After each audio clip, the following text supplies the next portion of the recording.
Yes. Did you not hear about the podcast during the snow days? Calling the Snoqualmie Valley School District Board of Directors meeting on February the 13th, 2025 to order.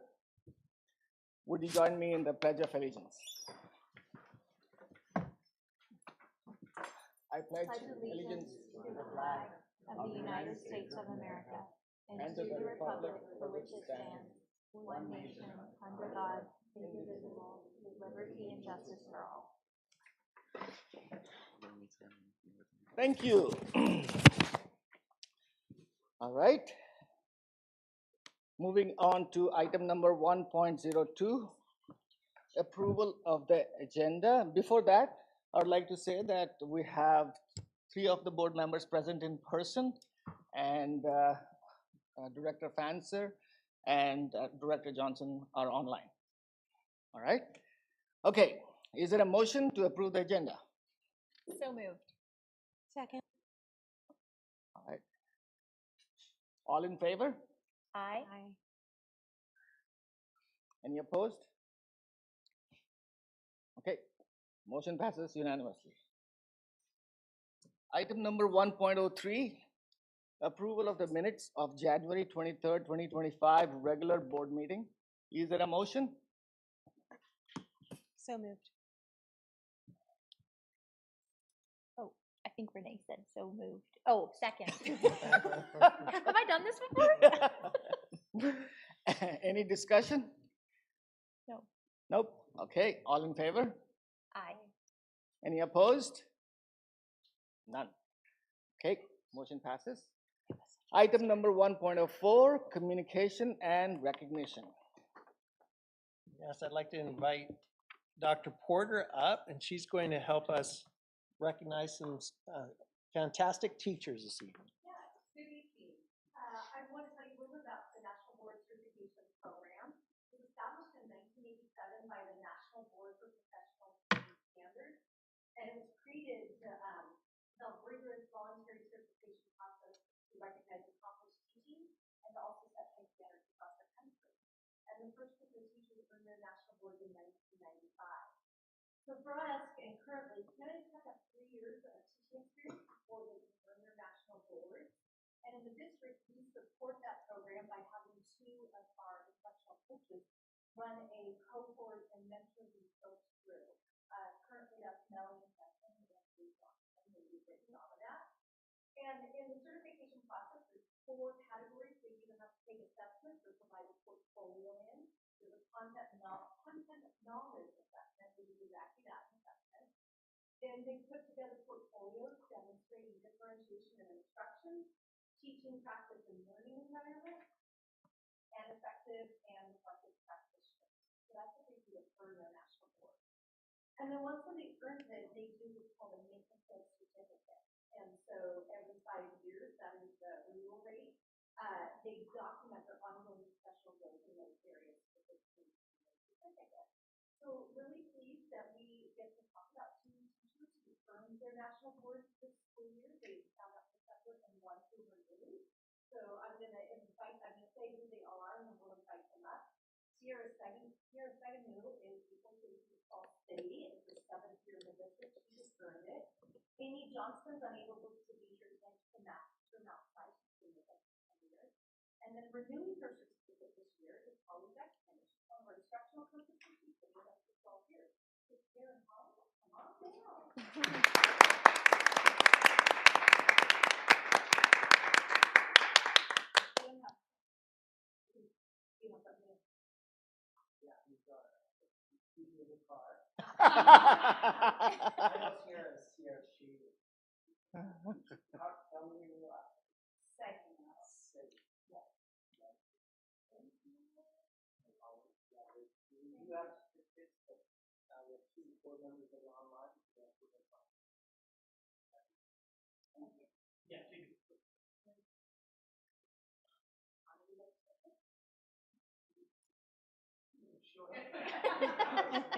Yes, okay.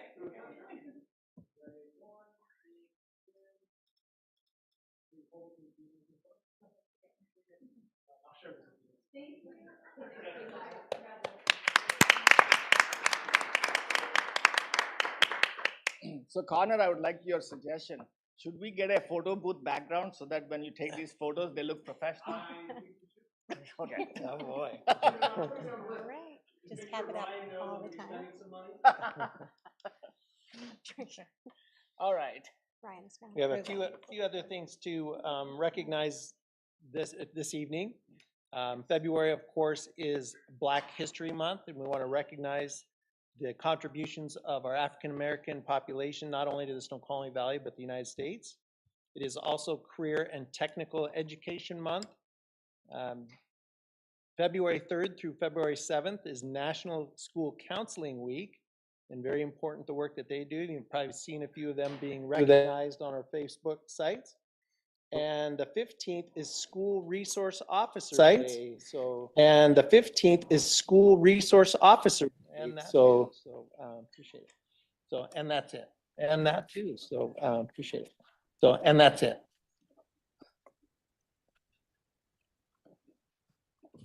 Thank you, man. All right, moving on to the next. All right, moving on to the next item is item number 2, public comment. I think one of the speakers is on.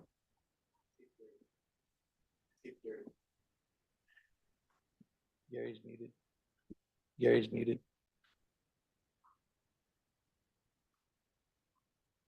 Now? Okay, excellent. Now?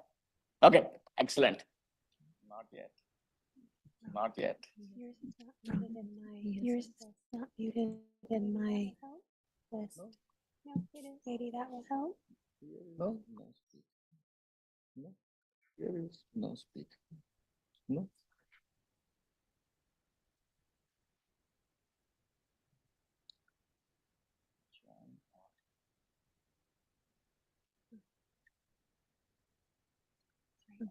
Dan's isn't either, but his is. So Dan's isn't either, but his is, so that may not be it.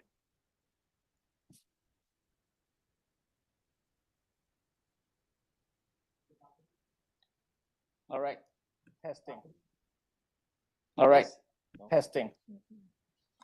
Yes? No? Not, Long delay. not, Long delay.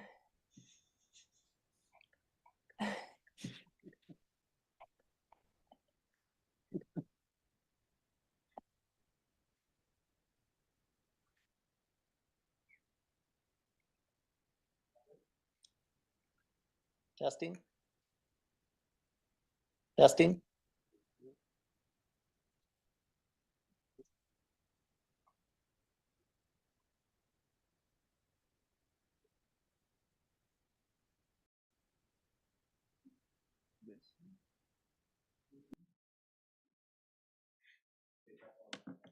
Testing?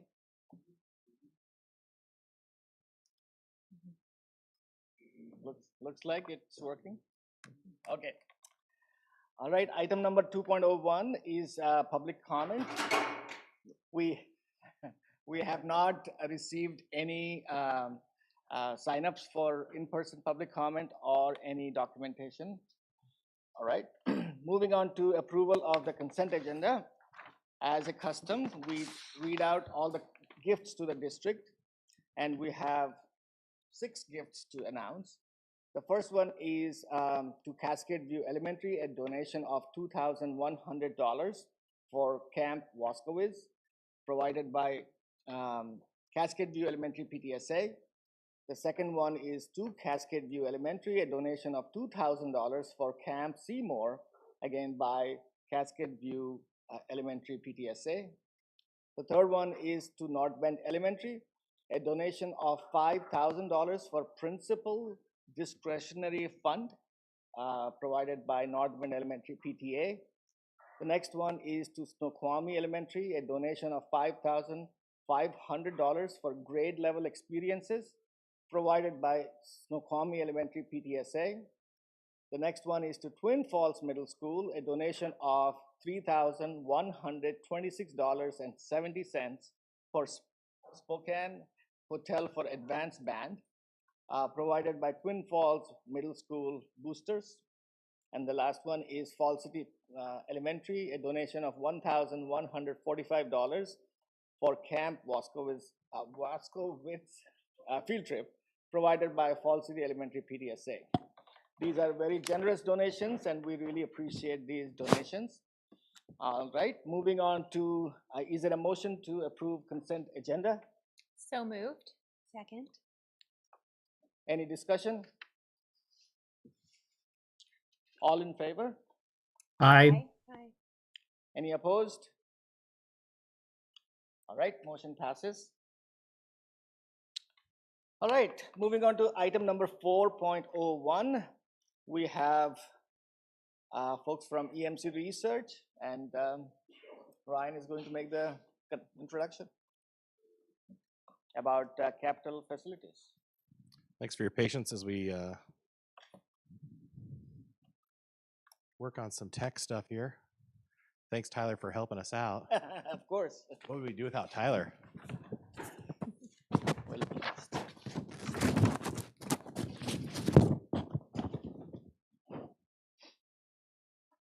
So I just wanted to introduce, we've got Ian Stewart here with us tonight. He's from EMC Research. EMC Research helped us with the 2015 bond and did a survey of the community to help inform the board on possible components for a bond proposition. And based on our work session in February, where the board wanted to continue to pursue that and look at and see what that research survey might look like, we have Ian here tonight to present to you and answer questions. And as we start to develop next steps after this presentation, so I'll turn it over to Ian. Okay, thank you. Good evening. Happy to answer questions as I go along, so just stop me if you want to. I'm a senior principal at EMC Research. I've been with the company for 25 years now, which seems like a long time. We did this, and I think I actually even worked on this back in 2014. A little bit about the firm, founded in 1989. You've probably seen pollsters do other stuff in the country. Usually when you see it in the national press, it's some sort of national survey. EMC works primarily in the Pacific Northwest, California, on much more local issues. So you'll see us on all kinds of school districts, working for cities, on other kinds of stuff for transit authorities and things like that. Our goal is to always tailor whatever we're doing to the project. So when we talked last time about this, it was, all right, what are you trying to accomplish? What do we need to know from people that will help us understand whether they're with us or whether we need to do some convincing, or what do we have the right elements in our package? So this is a little bit about EMC and what we do. Here's a little bit about some of the entities we work with recently. KCLS, we've done at least 2 different measurements in the last 7 years on a potential ballot measure for them. Both times they declined to go for economic reasons. The first was in 2020 for the pandemic, so didn't seem like a really good time to go. And then a couple of years after that, we asked again, but then inflation was sky high. So the question, right, it's probably not the time to go. Lots of other familiar entities you should see here, including ones right down the street from us. We can talk about any of these if you're interested, but we've done versions of the same thing that we're talking about tonight for all these entities or other kinds of stuff, looking at citizen satisfaction or what are citizen priorities, things like of that nature. So for this project, we've proposed to do a representative sample in the district, a multimodal approach, which is a combination of telephone, text to web, and email to web. Mostly it's text to web and email to web these days. There is a good proportion of phone still, because we still can reach some voters only on phone, cell phones mostly. We looked at 300 total interviews. That's actually lower than what we did for you last time. Technology has both advanced and gone backwards. So we actually can reach fewer people. There's more blockers today. There's less people getting involved. So at some point, this is going to stop working. I don't know when that's going to be. I keep saying that for the last 10 years, that eventually we're going to have to be able to stop doing this. But for now, we're still able to do 300 interviews. We're set to a margin of error of plus or minus 5.7 percentage points. 12 to 15 minutes is our average survey length.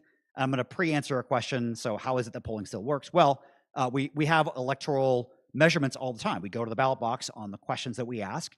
We're still really consistent with what shows up at the ballot box. Like I said, at some point that's going to stop, I think, but we're not there yet. So, when that happens, then I'll be retiring at some point. But hopefully that's still a long ways off. Can you give us a little understanding of the 3 modes of text, email, and phone calls, where they have strengths and where they have challenges, or for the data interpretation? For sure. So when you think about a phone component and you think about who might still be on a landline, who comes to mind, right? When I think of that, I think of the oldest voter category I can think of. You're like 75 plus, who still have a landline, still answering it. still probably answering on a regular basis because that's our main method of communication, right? These people might not even be really on the internet that much. If you move to cell phones, then we're kind of in a mixed mode there where we're looking at a younger age category, but again, people who are using a cell phone as their only phone. This was a trend about 10 years ago where people were moving to cell phone only. And then if we're looking at text message and email to web, we're getting significantly younger and different preferences for how you're going to respond. Some people will respond to text messages in this way by they'll see a random request. It's a really generic request. All of our requests, whether it's a text message or an email, don't really indicate what we're writing about or we're asking about on purpose, right? If we said we're contacting you on behalf of the district, that would go, well, I don't have kids, I don't care about that. We want to reduce our bias at that point by telling them by not telling them what the survey is about. So if they decide not to participate, it's because of some other reason. I don't have time, I'm not interested, I don't like surveys, whatever it might be. So they're all generically introduced either way. And then we're balancing the demographics and ensuring that we're getting what the voter universe looks like. And so we have a lot of historical data on who turns up to vote demographically, where they turn up, age, gender, all that kind of stuff. And so we're ensuring that our final results look like that from all three of those modes, balanced in a different way, right? So you're gonna see in one mode, it's gonna be significantly younger. That's gonna be the text message audience. Phones gonna be a lot older. So hopefully this gives you a picture of what we're trying to do. Ultimately, we're trying to predict what we think the universe will look like at the end of the day. And we're pretty good at it. So yes. How many people do you have to reach out to get to 300? Lots. So we're probably at some point or another, we're going to reach every voter in the district, more than likely, with an invitation. So it's kind of almost universal coverage at this size universe. If we're talking about a bigger universe, say King County, we're going to reach a fraction of all people. So it's much smaller. But in this instance, to reach that 300, we're really reaching everybody. Everyone's going to have a chance to do this. Whether they respond or not, they're unlikely to, but we are going to reach out to just about everybody. So when somebody's taking or responding to either on an email or a text message through a link versus when you are having a conversation, is there a difference between understanding the questions that they're answering versus assuming some of the interpretation? So the written version of this that appears on the web, right? There's far less interpretation that happens because it's essentially your reading comprehension and what your ability is to do that. The progression on the web is a little different as well. So the prompts aren't the same. If this is done with a live phone interviewer, if someone gives an answer that doesn't fit the categories, the interviewer is going to give them back the same categories again without leading them back. So they're going to say, right, the scale might be agree or disagree, and someone's going to say no. And the phone interviewer is going to say, all right, your choices are agree, disagree, or whatever it might be. So our goal on the phone is to produce the same interview respondent for everybody.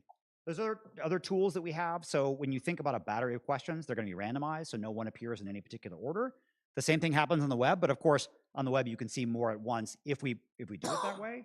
Sometimes on the web, we only deliver one question at a time. So it'll be this one, and then you press submit, the next one comes up so that we can control for some of that bias. So, but for the most part, we're trying to minimize the differences between the modes. There's some things you can't avoid. So on the phone, right, people are going to say things and they're just going to keep talking, and the interviewer will wait until they're done. And they might take some of that down if it's an open-ended question. Otherwise, they will not, and they'll just continue and read the next question. Is there any branching of the questions? Yes. In this survey, I can't remember how much branching we did, but usually you can branch on almost anything you can think of. So if someone said, I'm in favor of this or I'm opposed to it, we could follow up and say, tell me the reasons. And the favor people could go here, the opposed people go here. Sometimes you only ask people follow-ups if they answered it a specific way, but branching is possible in all of this.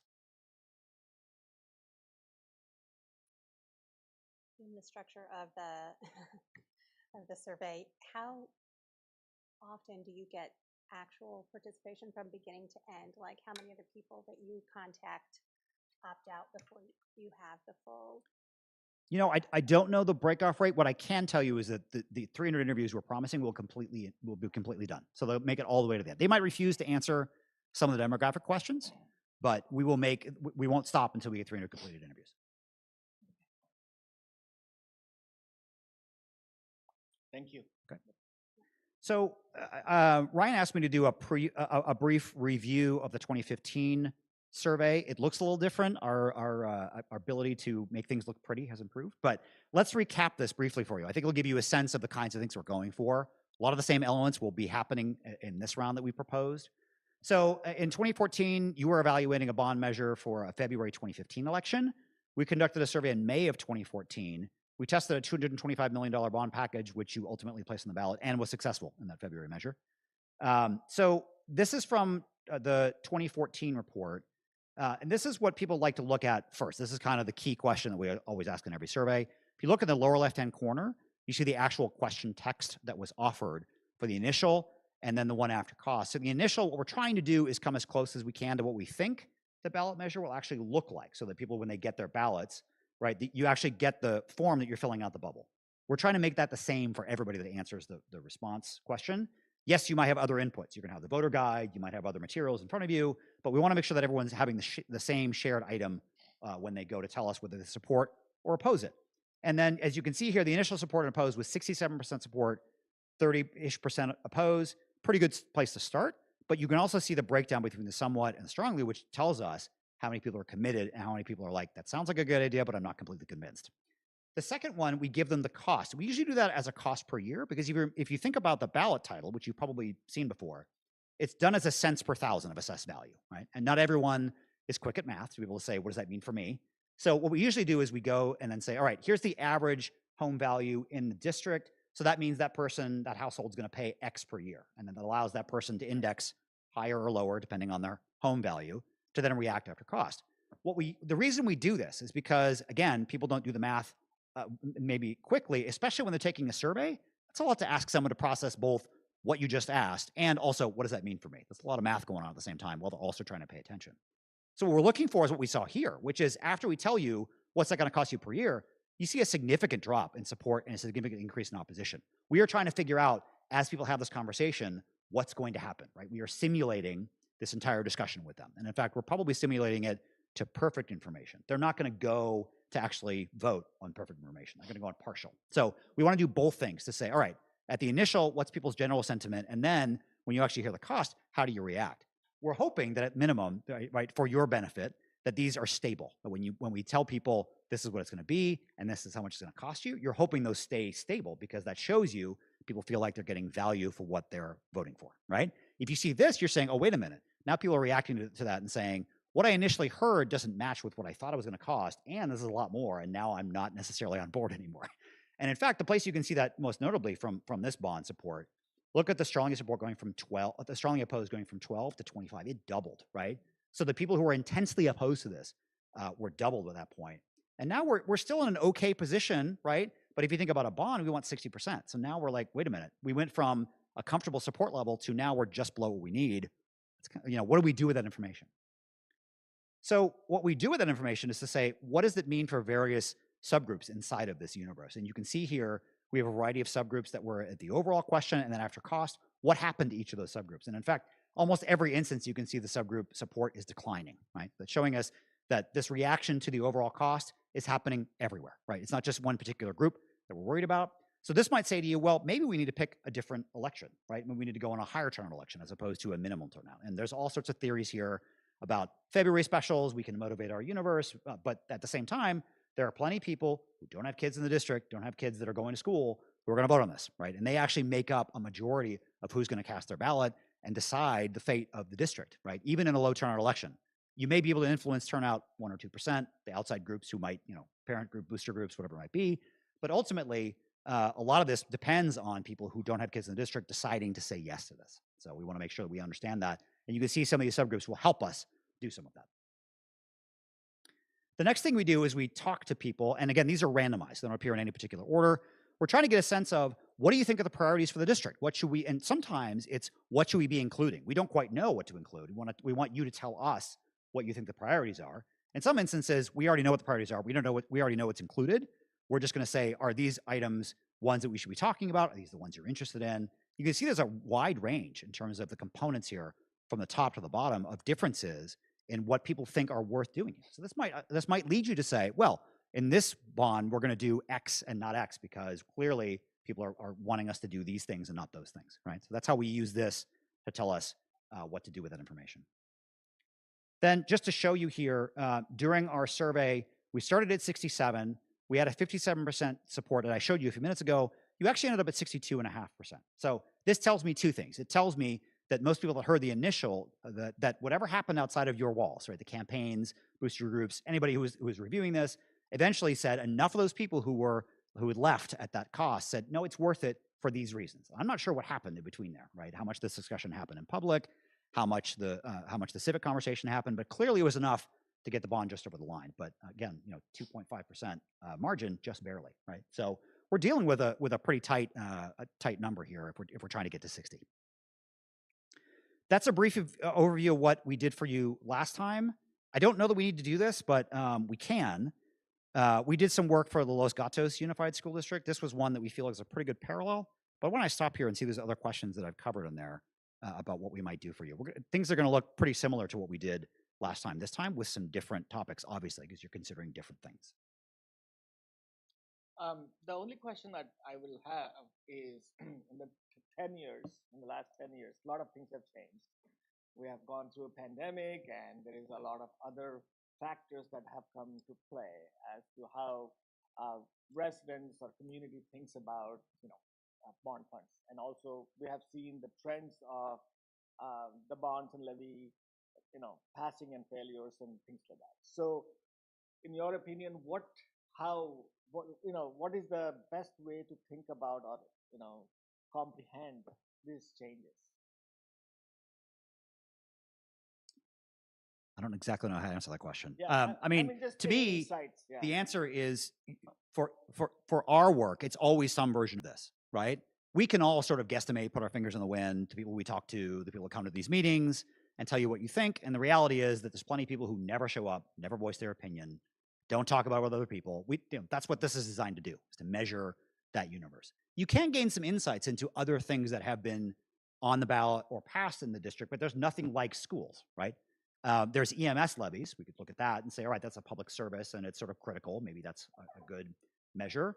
There's maybe a public, I don't know what else was out here, but was there a public pool measure or something else like that? You might say, we could look at that and say, what were the support levels, right? But they're all not the same thing. We're not asking for the same amount of money. We're not asking for the same amount of vote share. So they're all slightly different. And so the question then becomes, what do people think? And that's what we're here to answer. But you may have other anecdotal evidence that helps you understand what the sentiments are towards that. I think that, to me, in a much more global scale, the biggest question marks right now for me are how are people feeling coming out of the pandemic? Is inflation finally starting to cool? We just got our first report this last week that it's actually going the opposite direction. What impact is that going to have on people's feelings about their economic stability? I know that in Greater Puget Sound over the last 10 years, that sort of overall income levels have risen in lots of places. So if you looked at Greater Puget Sound generally, the pandemic attitude was like, what pandemic in terms of economic concerns, sort of overall. That's not to say there aren't pockets that are within King County and Greater Puget Sound that had big problems in the pandemic, but plenty of measures throughout Puget Sound passed over and over again without seemingly any concern to pocketbook. So, like, what does this district feel like? How does that feel like it's happened in the last 10 years? I would argue things have gotten improved in terms of economic conditions out here, but there's no way to really be sure until we ask. A long non-answer, I guess, is my answer. Any other questions I can answer for you? No, not right now. Okay. So you should know that most of these are available somewhere if you're curious. I make presentations regularly about this stuff, school district stuff in California. There's tons of it that we've done. And so you can look at stuff like this to get a sense of what else are districts doing. Every district does it a different way, but yeah, should be a good set of background for you. Any other questions that you had? No? Okay. Well, thanks for your time. I will head back over, hopefully in the non-snow. Did you guys want to see the Los Gatos examples? It was really, what I'd asked Ian was, show us a recent survey, how it differs a little bit from what was done in 2014. Yeah, I would like to see it. Let's quick run through. I did go through that one. So. I'm Sure. curious how they passed it so high. Yeah. So Los Gatos shares, some in common with your district. We've worked with them over a bunch of years. So I think one of the major differences you can see here is look at the bond amount, 163 million, and also the size of the district, right? We're looking at not necessarily comparative districts. And when you think about property value, right, the real question here is what's the cost to me as the homeowner? All these numbers, the 163 million, 241, they mean something to you, but to most people, it's like, I have no idea what that actually cost me. And so that's the key question here, right? So if we look here, here's the initial vote. And if you can look at that, $30 per $100,000 of assessed value, right? So if we do that math, We times that by what, like 7, 8, right?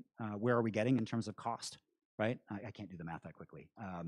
30 times 7, what is that, 210, right? Something like that. So if we say it's 210 or even 410, the discussion that I've been having with you, I think the numbers you're thinking about are higher than that per average household. So that's one of the big answers here, is that there's a very distinct difference in what they can raise for $100,000 versus what you can raise. So you can see it started here at 65%. One of the recent measures in California was that they actually dropped the bond percentage to 55%. So they've got a lower threshold now. They did very similar questions on components, slightly different scale. So they did an importance scale. So to me, the important ones here are looking at the 7. If you think about an importance scale, 1 is not at all, 7 is extremely. So anything in the 7 tells you it's both really intense and really important, right? And you can see they're hitting a lot of really important things that are getting almost a majority to say it's extremely important already. So they're hitting on many of the things that people are looking for the district to do. And then in California, the rules are slightly different. Districts can actually test things that are closer to campaign messaging than we can in Washington State. It's a very gray area, but I won't get too much into it. Anyways, what you're reading there feels a lot more like what a campaign might say than what we can say for Washington State school districts. And here's the progression as they release this. There's the initial vote, and we actually say vote in California. We don't say that here in Washington. We did after they received that information, it went up a couple of points, but really statistically, that's almost unchanged. And then finally, they actually did opposition messages, which we definitely want to do here. We want to talk about inflation. We want to talk about cost of living, things like that. They ended up essentially where they started, right? At 67% statistically the same. Not a huge increase in no. So all that said, this is sort of a feeling of, this feels like it's reasonable for what you're asking me to do. And it's also a history in the district of support. So here is, in their history, what things have looked at. The blue is our poll. The green is the election. So there's a lot of consistency here. In some cases, the election is actually overperforming what the test was in our survey. There's some instances where it didn't go so well. So you can see here, and this is one that I want to show you. I want to draw your attention to. The 3 that are in the box. So they tested 2 items where they were going for a lot more. They actually scaled it back, which got them that 82% in May of 13. They fell just short in that 17 poll, but we also told them they probably would fall short of the 67% required that they needed. So you can see sort of over a history, if anything, we're sort of underperforming what it actually ends up at the end of the day. Usually this is attributed to better economic environment between when we ask in the election, effective campaigning, right, where people are actually raising a bunch of money to communicate on this, a whole bunch of other host of issues. But so that's Los Gatos, and I don't think there's much more there. That was it. Any other questions about any of that? No? Okay. Thank you, Ian. You bet. Happy to share. Thank you so much. Thanks, Ian. So for our next steps, I think the question was, of the board, where do you want to go? Do we want to engage Ian and his company to help starting to develop that survey and working on those questions? If I recall, in 2014, we tried to, we kind of review the questions and provide critique, but since they're the experts and know how to ask the questions in a way that meets their statistical sample, they kind of get the information from us and develop the survey. And so that's one question to chew on, is do we want to proceed with engaging with EMC to start working on the survey? I also asked Matt Rumbaugh to update cost estimates, since what we had talked about in the work session was cost estimates from when we did the Capital Facilities Citizens Committee, and I had just been assigning an inflation factor. So it looks like the inflation factor I have been assigning was low. I was on for Fall City, but when Matt updated costs based on current contracts, North Bend and SMS ended up being a little higher than we had projected. So I think that was an important thing to sharpen our pencils a little bit, because if we're going to ask, we want to be closer to what we think it's actually going to cost. So we have that information. We did not spend money to have an actual cost estimator dig into it. So it's still the architects based on current contracts and making an assumption for inflation 2 or 3 years out to when it would actually go to bid. So there's still some movement in there. And I think what we did in the 2014 is we asked the voters about the specific projects, the buildings we were thinking about, and then other things.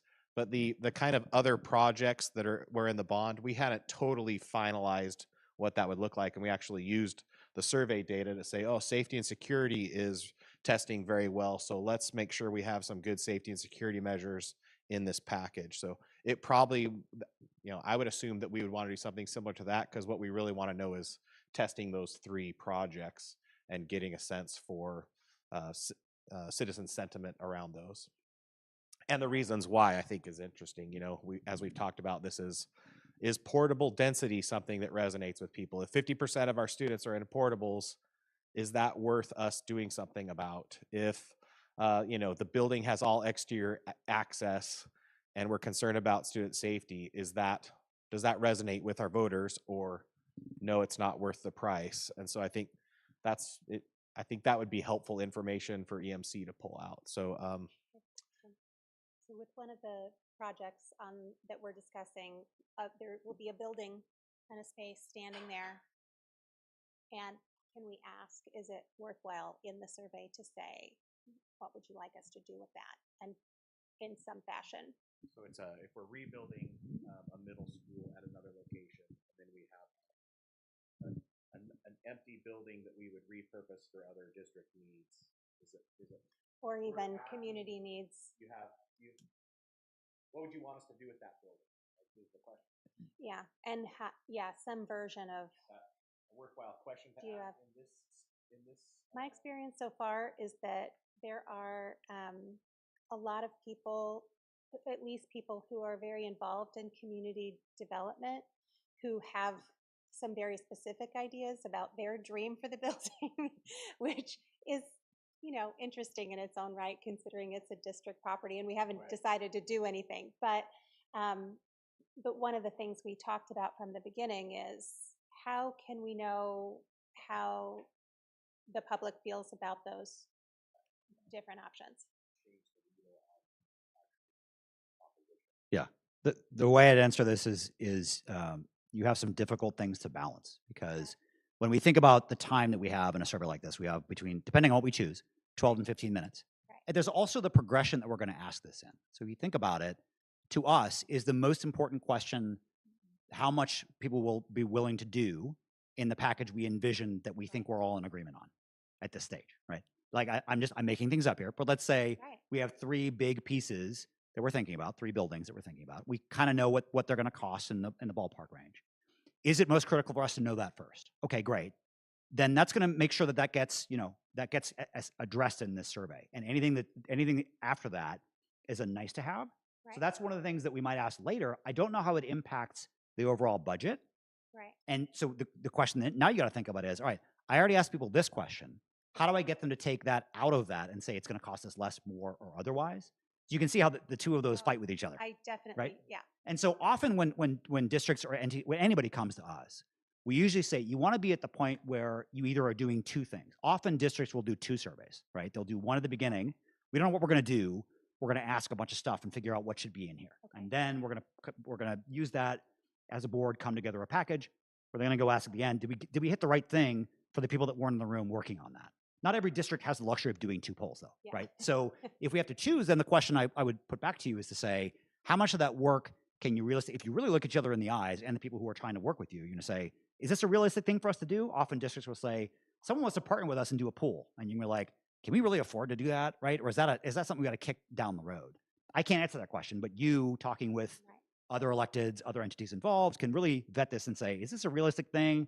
Or are we just like wish casting here that we could all do it? We can't actually afford I it. was thinking from one standpoint, that question in and of itself indicates that there will be a repurpose and it won't just be, not that we know what it would be, but that there are plans and that factor might actually be helpful. Yeah. But Ian would put that in the question.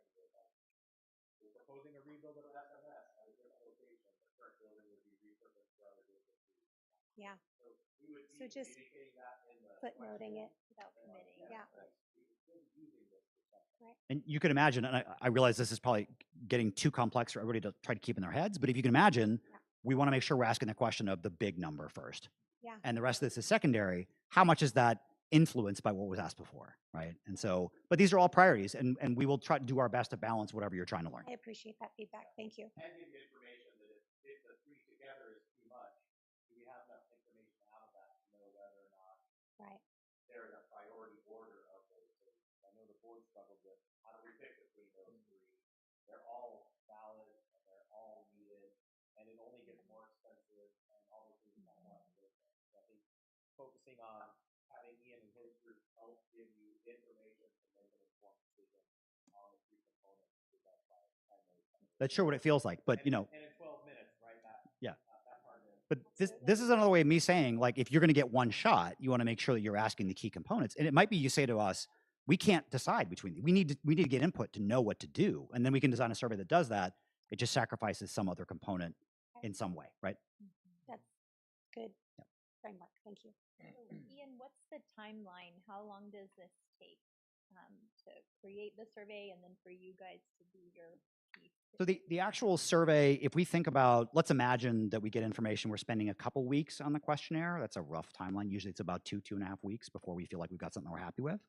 We're in the field for about a week, 2 weeks or so. Okay. And then, so we're like a month and a half. Okay. But there's a different factor here that you need to consider, which is when we're thinking about elections, like the closer we are, the closer we are to that environment, economic environment, political environment, all the rest of it at the same time. So we ask it too early, lots of stuff can happen in between, right? Sure. But of course, as an entity, you have to plan in advance of that, and you don't get the luxury of like saying, well, we can do it now and just sit on it for 6 months, a year, right? So there's a timeline question of where does this belong, and it goes back to the question of what are you trying to answer? How early are we in the process? How much do we already have agreement amongst ourselves about where we're trying to go, and the issues that we know we need to deal with? We've answered those, or we haven't, right? So I know there's a lot happening here, but all this is like, we've done this so many times that if you say, these are our problems, this is what we can't resolve, here's what we might resolve it, or we feel like we really worked on it together, we could probably resolve this in about a month and a half. My preference is always to push this as far as you can, as close as you can, right? Now there's a danger in that as well, which is, if let's just make it up. Let's say we're going in a special election in, I don't even know, February 2026, right? Which is a low turnout election. Then you probably want to have something together by, late fall, I would think, this year. Would feel like a good time to me, to feel like we're in the right environment. Gives you enough time to do the planning sort of parallel to that. That's what I would think. That's way farther out than I imagined, I guess. But the trade-off, right? Because if it doesn't test well, you don't really have a lot of time to revise. You would be delaying the election. If you say that this didn't test well, we need to go back. Right. And in that scenario, it's like, we think we know what we want. We're going to try to go for solving the big three issues we have. We're bought in. Is everyone else, right? If you ask that too early, then we're waiting, a year, and the economic environment change. We already seen it. We were telling people, not you guys, we were telling people, you should wait until late February to go, because we think stuff's going to happen, and it already has, right? So you can see how that timeline could be a challenge. But the other thing I think we used the EMC report for the last bond was when we got the report back, then that also informed us on what things do we need to do better at informing the community. What were the things that didn't test well? The preschool didn't test well. So when we then started doing our community meetings, we kind of tailored some of what we were talking about based on these are the things that really people didn't understand or that they didn't like. So maybe we need to get more information. Why do you need to rebuild the high school and you can't just add a week?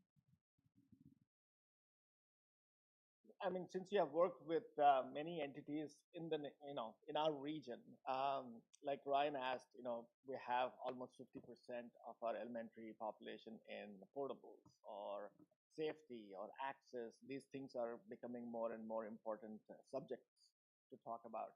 Not right now, but if you can share with Ryan what sentiment that you have received of similar questions in the region, that might inform us as to are we going in the right direction or not? Is that possible? I would point you to the Mercer Island School District work that we did. They actually had commissioned 3 different polls trying to figure out the North End Middle School, elementary school, whole series of same kinds of capacity issues, portable issues. Do we rebuild? Do we tear them down? What do we do? So that would probably be a good one. A little older now, but. So we don't have this as an action item, but just want to get your thoughts, and then we'll probably schedule at the next meeting a follow-up discussion on next steps, so that we can, if we want to take action and start proceeding with developing a survey, we can, or if we need to hold off, we can do that too. Yeah. Thanks, Ian. So much. Thank you. Thank you. All right, moving on to item number 4.02, budget planning. would be Mr. Stokes.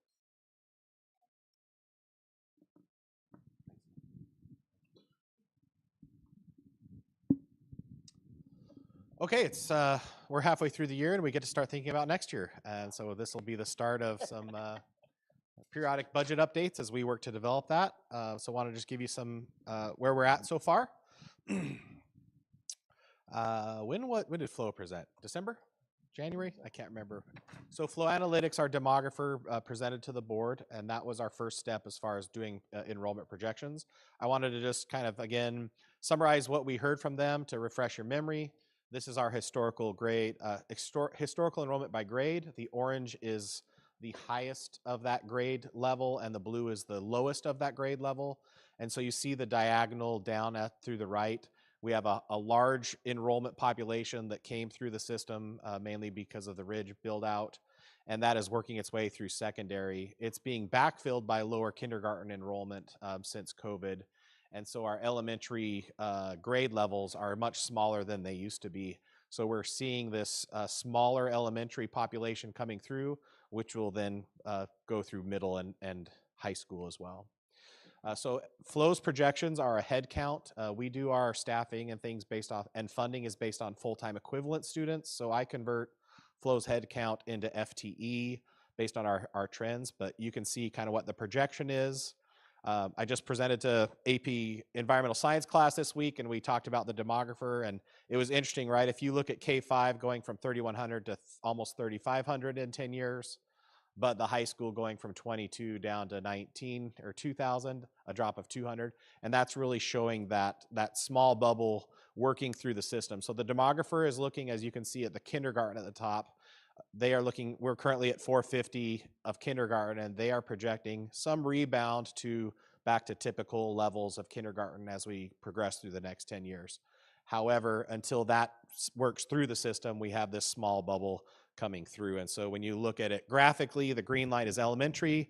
You see them declining first and then starting to incline. Middle is the blue with a general slight decline. And then towards the end of that 10 years, they start to grow.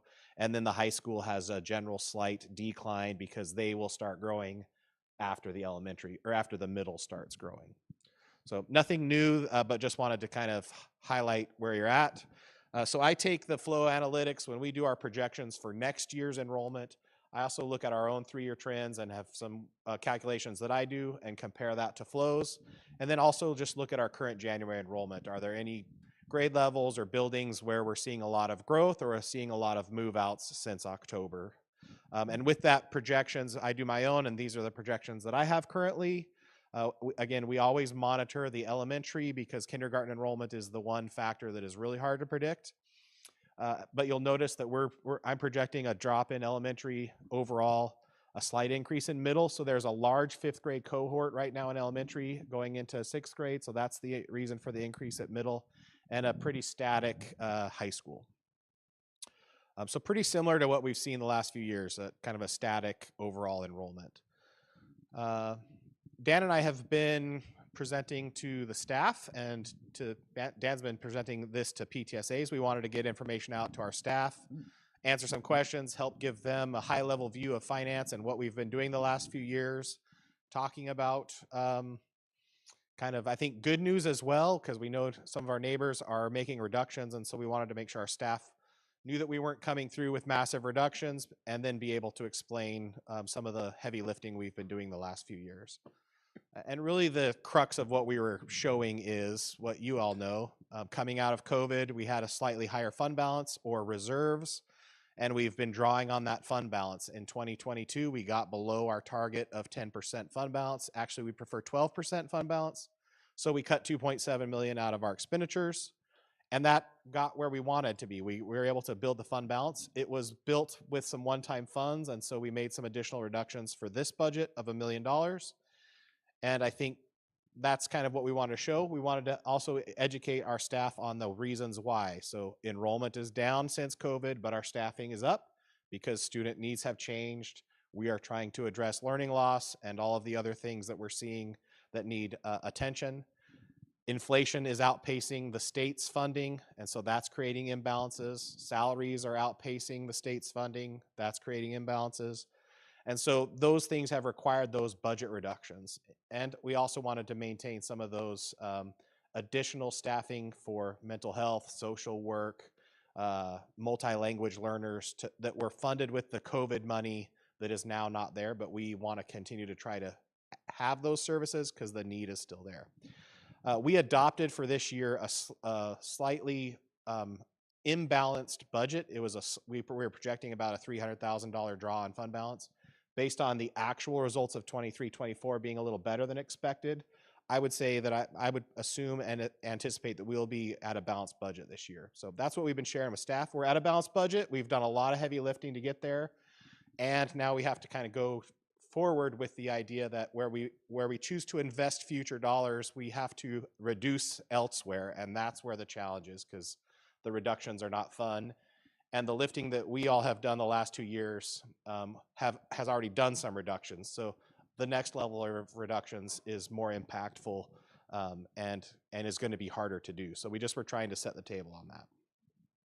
We also wanted to ask the staff for feedback for this reason. What in the buildings that they're working at, where do they see investments that aren't really getting the return that we were hoping for? That maybe we should look at not investing as much, and here's an area of need that we think we could really benefit from. So we wanted to ask that in that context to our staff to give us the feedback of what they're seeing in how they go through their daily work, and that can help inform us as we make future budget discussion or decisions. So the next steps, really, we have one more building to go at after the break, and so before the next board meeting, we'll have finished our last presentation. We have done some preliminary staffing allocations based on this enrollment that I've shown you. We've launched kindergarten enrollment, so we continue to monitor that, and we have trend data for kindergarten enrollment, so we can see how the numbers start to build up throughout the spring and if that's consistent with prior years. So we can always make adjustments during this process there. The legislative activity so far I'd say is positive. A lot of the bills for the areas that we're trying to focus on seem to be progressing through the system. TBD on if it will be funded, but it's nice that there is some momentum on that. One of the things that we've shared with staff that I think has been really helpful and eye-opening is some of those funding gaps. Like for 7,000 students, the state funds less than one psychologist. And yet we have to have psychologists to run the school system, to address IEPs. We have over 10 psychologists on staff. And so the state funding less than one means our local levies really have to backfill this basic need to operate a building. So areas of those funding gaps, I think, were very helpful to share with staff because they understand the value and work that our psychologists are doing or that our nurses are doing or some of those other areas where we have kind of a huge funding gap. So we will see if that legislative activity results in some additional funding, which would then allow us to make some investments without having to make reductions. And then other budgetary considerations as we go through the budget building process, we will continue to kind of work together on making some of those decisions. For the preliminary staff allocations, we've shared that currently with principals. Because of the stronger than expected results last year, we did take a less conservative approach to the preliminary staffing allocations. So it's not a ton of extra funding, but we think it provides some help. One of the good things that we see in that is it's reducing the number of sections and overload that we project for elementary schools next year. And then the increase in enrollment at the middle level provides some additional staff opportunities for the middle level. So that should help. 2 of the 3 buildings show an increase in enrollment. 1 is showing a decline in enrollment. And then the high school, we're giving them a preliminary allocation that's slightly higher than what they had for this year with a similar size enrollment. So that will give them some flexibility to try to continue to meet student needs and help with scheduling and things like that. So they aren't, I wouldn't characterize them as significantly expensive ads. They are ads, but we felt like these were important. With the fund balance being a little bit higher than expected, it gives us a little bit of flexibility. We can continue to adjust that as we go through the budgetary process, but that was part of our intent, was to try to help show that we are trying to be supportive and meet some of those initial feedback from staff that, like, obviously class size and supports in the building are important. That's all I have for tonight. Any other questions?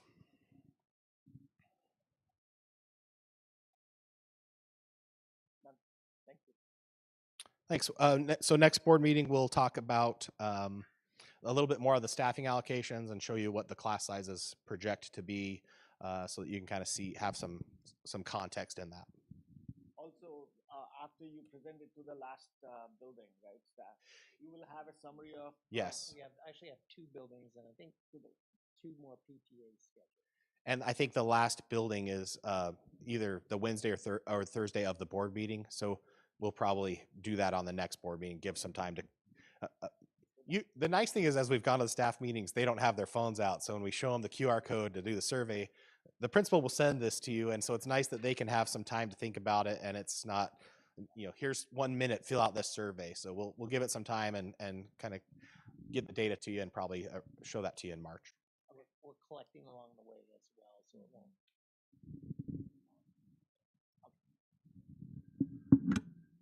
Thank you, Ryan. Thank you. Moving on to item number 4.03, strategic plan, well-being and belonging presentation. Try not to shiver. I know. Hold it here. We're gonna talk really fast. It's cold everywhere. Right, it's all good. Hello, how are you? Tonight we're going to go over the third element or the third goal within the strategic plan, and a lot of what's in goal 3 is also very entrenched in goal 2 that we presented at the end of January, which is the effective classrooms. So tonight the things we're going to highlight are, obviously there's a few crossovers and we'll just breeze through those slides, but we're really highlighting those programs that are either embedded in the classrooms that you didn't hear about, or the extracurricular and the other pieces. So although there's a lot more work being done, we didn't want to double up on those pieces. So if you have questions along the way or something that strikes your memory, like you talked about this but you didn't mention it, feel free to let us know. So goal 3 composes of 3 different components. So the first one is our comprehensive wellness, which is SEL, also that mental health and counseling. And then there's student engagement and belonging. And then the last component in goal 3 of your strategic plan is empowering that student voice, our partnerships, relationships, and then culturally responsive practices. So we'll touch on just some high level things that are happening within each of those. And we have some folks here that are going to help us out, and they will introduce themselves when they pop up. Okay, so the first component is that comprehensive wellness, SEL, mental health, and counseling.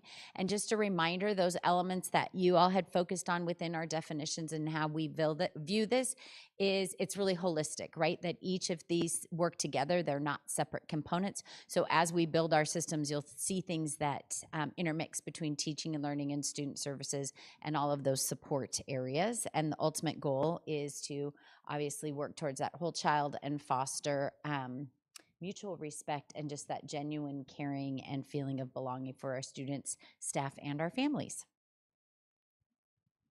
So with that, I'm going to introduce Jessica Ackley. She is our program specialist for elementary, focusing on behavior, and I'll let Jess take it from there. All right. So I get the opportunity to speak to what we're doing at the elementary level when it comes to integrating SEL for our students. I have some data to share with you. So in the spring of 2024, we administered the SABRS SEL screener for the first time in our elementary school. So the SABRS SEL screener is an opportunity to get a gauge on where our students are at as far as their social emotional well-being and their skill development.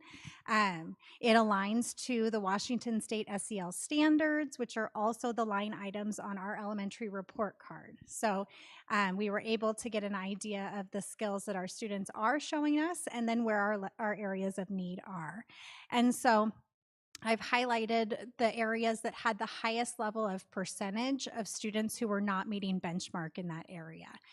So when we look at, I want to also share too that the SABRS incorporates both, for the elementary level, incorporates a teacher assessment of student skills, and then our second through fifth graders get to also self-report using the My SABRS. So you see the SABRS, and then the My SABRS would be that student self-report. So in the spring, our teachers are reporting that our students are not meeting benchmark when it comes to emotional behavior. So that's their ability to recognize their emotions and then regulate them as well.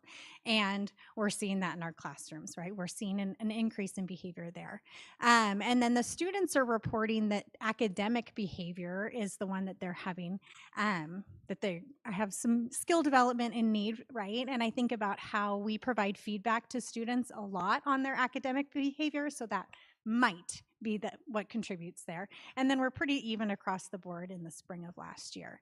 And then we did it again in the fall, and the window is now open again for the spring at the elementary level as well. So we're still collecting this data.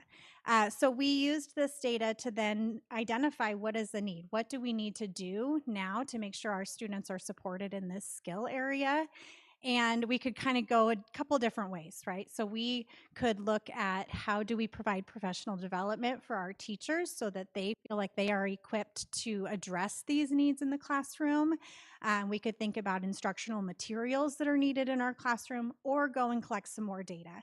And kind of the direction we chose to go was to look at the professional development that we can provide to teachers so that they feel equipped and empowered to support their students in this area. So just kind of oh yeah, go ahead. We go back to the previous screen, because first of all, looks like the behaviors have improved from spring to fall. Okay, just the numbers. Yep. Right? So my question is, since we did it just the first time, so there is no pattern or trend that we can interpret. But then, just because it has gone from better from spring to fall, is there a correlation to the seasons, or is it the end of the school year versus the beginning of the school year? Are we getting a skewed, Yeah. interpretation? Yeah, I would have liked to have been able to share spring to spring data, because I think that would be more telling, because exactly like you say, I think there is a component of the season that we're in, right? Spring, we know our students very well at that point, and they are very comfortable in their environments at that point, and so maybe they are more showing their full selves, right? Rather than that beginning of the school year when they are maybe still a little bit more reserved too. So I would like to be able to share spring to spring data, because I would be curious with that same thing. Would we see that things are getting better as they look with this data, or would it be more stable, or yes, getting better and it is actually comparison data? So yeah, spring to spring with the cohort. So that would be an ideal way to really understand if our efforts are making changes.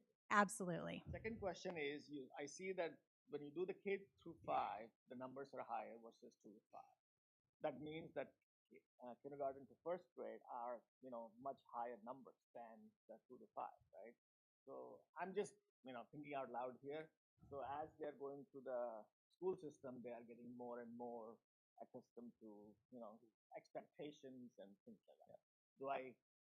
Yeah, so it's actually, our data's pretty stable K through 5. I wouldn't say that our kindergarten and first graders are necessarily skewing that SABRS data. It's just that that's the teachers reporting on that, and it's only teacher report with the SABRS. And so the My SABRS is separate. So that data is not coming together for that total score necessarily. They're separate. Yeah, it's just how the students are self-reporting. And when I look at those percentages being lower than how teachers are rating their students, right, then I think about what feedback are we giving to students on their skills and how they're feeling about that. So. Thank you. When I look at those two categories, academic behavior and emotional behavior, I'm wondering if they aren't if there isn't a possibility that they're connected, where teachers are seeing emotions, but the kids are feeling those emotions about their academic experience. And so I don't know if there's any feedback on that, but I'm wondering if there's a connection and a just different perception about what's actually happening. I think there definitely is, right? And so I think about, again, the feedback that we give to students is typically tied to their academic performance, right? And so maybe when they're reflecting on, do I get distracted? Do I participate in class? They can readily pull that information when they're reporting, but maybe like thinking about whether they, like in the emotional behavior, the questions are, I'm able to bounce back from setbacks. We might not get feedback on that as a student very often, right? Or be able to recognize and identify what that is. How do we make sure that we're like where the standards come from for what a fourth grader, how they should be able to bounce back, and what different types of fourth graders might not be able to do, and how we wouldn't be wanting to grade them on on their level of maturity because it's not a straight line on a timeline. Totally. So our standards come from the state, right? So the SEL standards came from the state, and they come in grade bands. So we have standards for K1 and then 2 through 5. And it definitely recognizes that continuum of skill development, right? That it isn't necessarily linear. And there will be times that as things happen and life events occur, that skill development may not look the same. Right? Thank you. Yeah. Anything else before I move on? I just think it's interesting that the self-reflection one, all the percentages seem pretty close. Mm-hmm. Yeah. And this is district data, right? And so we have this data then broken down by grade level, by building, by, different categories as well. So this is just a general overview. And it was interesting too to see we're pretty close, right? Yeah, that's what I was curious about too, the different grade levels and if there's a difference in areas. Yeah. There's lots more data that I could share broken down that way. So I would be happy to. Yep. Thank you. Okay.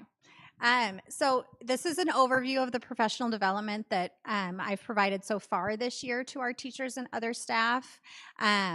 So in August, I did a half-day training with all certificated staff members on conscious discipline and safety care basics. So conscious discipline, both of these are frameworks for professional development, how we help teachers improve their instructional practices and how they support students. So conscious discipline is, it's based on neuroscience. It's all about developing adult skill first so that they can then support their students. It talks a lot about building that school family and culture of belonging. It's based on connections, and that the focus is ultimately on when behavior occurs, that's a teaching opportunity, and pulls away a bit from that rewards and punishment kind of style. So all staff got to participate in that in August. And then from there, their opportunities with me have been optional. So any staff that have participated with me has been an optional opportunity. So I had a cohort that started back in October, and I had 37 staff sign up for that. And that is a 10-week, 10-session.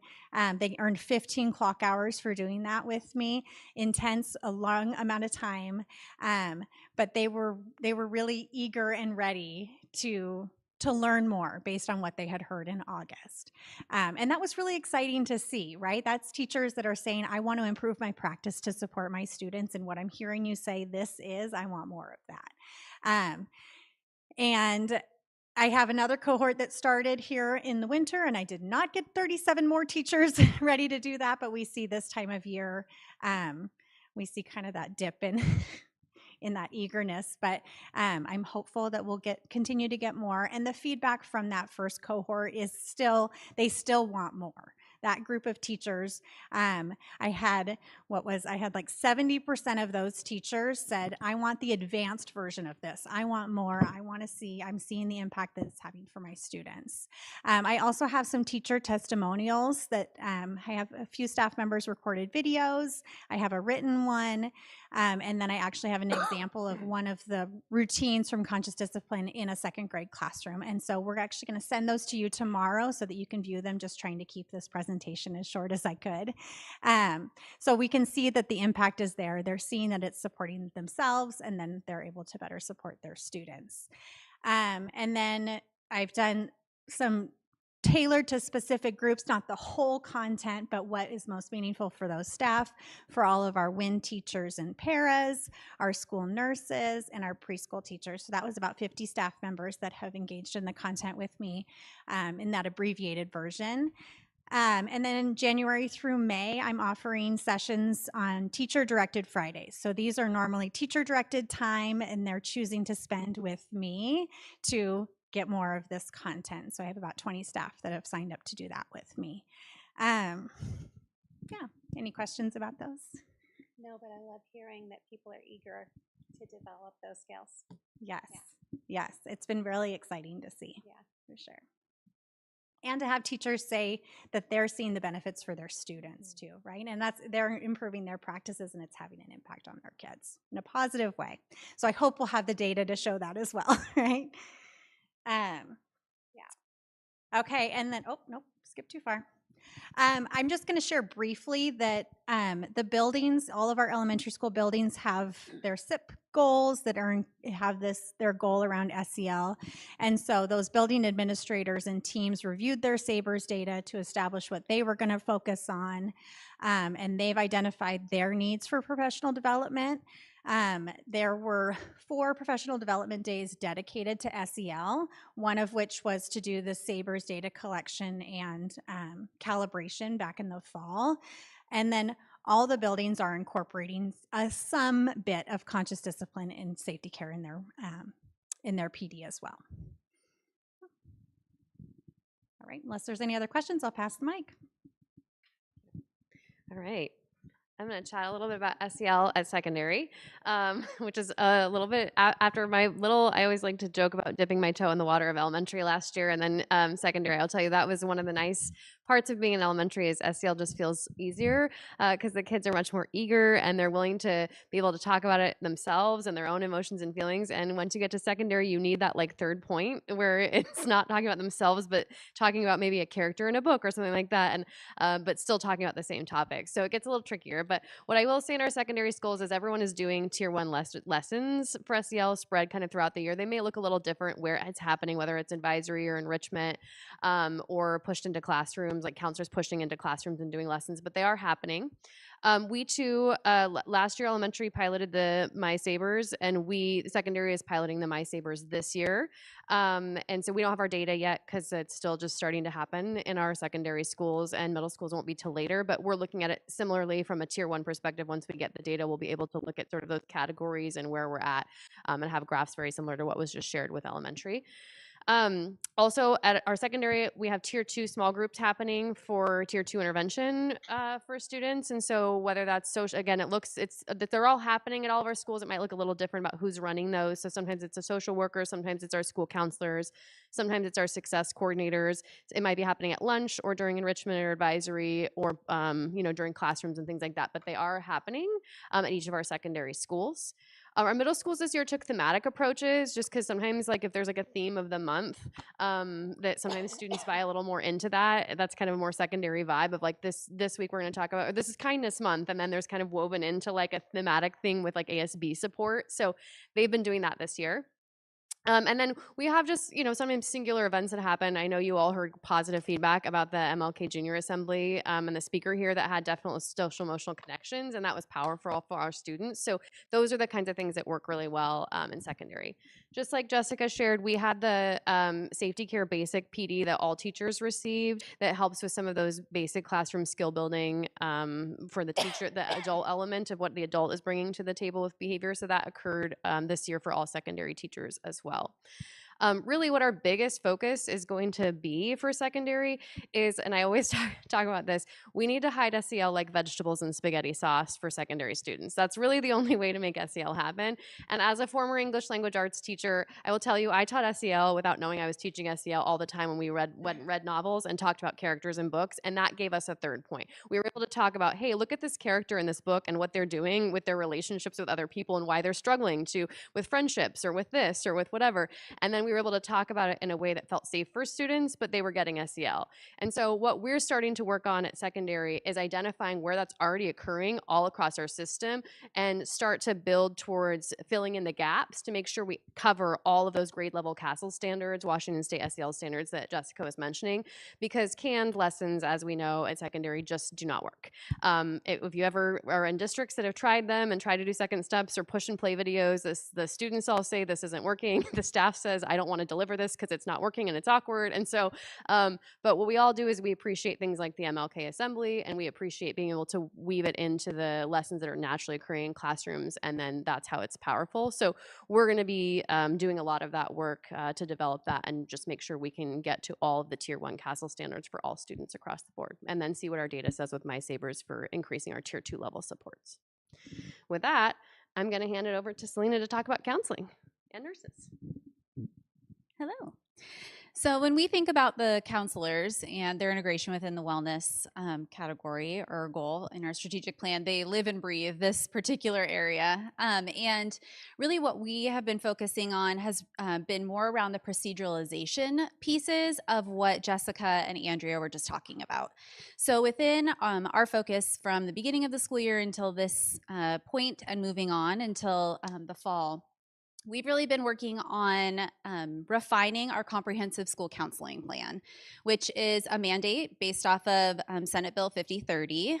It was a mandate that started about 3 years ago, and we're now in this point of refining this so that we have a systematic K-12 counseling program for SVSD that is unique to the buildings but meeting the students' needs across all 3 tiers, and then hitting those 3 domain areas of academics, social emotional, and then when we think about that career and college development section as well. So what we've been doing as a counseling group, K-12, was we've been getting together, we've been processing and talking about some of those components when we think about what is currently being done at each of those tiers in those domains. And then where is it that we are finding additional support areas where we don't have the necessary resources or understanding yet to be able to target that particular area? So when we think about our small group instruction, some of our counselors are really comfortable in that area, and some of them are just eager and asking for support in what does it look like to lead a small group around a particular area, like executive functioning, for example. So just leveraging all of their strengths as an entire cohort to be able to then offer professional development to help strengthen that area so that students district-wide are receiving the same types of supports consistently, doesn't matter which building they're in. One really amazing component of the comprehensive school counseling plan that we had the opportunity of a few years ago is our partnership with ASCA. So ASCA is the American School Counseling Association, and part of the 5030 bill requires that school districts across the state not only align what our comprehensive school counseling plan enables when it comes to the state standards, but also that we're following the ASCA national model, which really is just best practices in school counseling. And so over the last 3 years, our school counselors have been engaged in a pretty rigorous professional development series with a trainer from ASCA. He has been coming and spending full days with our counselors over the last 3 years and going over each of the best practices, talking about what does indirect and direct services look like, how do we time track so we know where we're spending our time, prioritizing, looking at data, making data-based decisions around supports for students. And then in the interim, between those, there have been coaching cycles that have been occurring. So each of our counselors are uploading materials like creating mission and visions for their particular buildings around their counseling program, uploading their calendars and their schedules and their weekly minutes. And then our ASCA trainer is giving feedback and giving ideas and kind of tweaks on what that could look like moving forward. So in January, we finished our final, our 6th session, which I was very sad for that actual professional development session to end. Our partnership still exists, which is lovely, but it was an opportunity for our counseling groups to come together and kind of share cohesively what they've been working on over the last 3 years. And so what they did is they started showing some of their stakeholder presentations. a component of the comprehensive school counseling plan is accountability. So how is it that we are accountable not only to our students and our staff, but our community?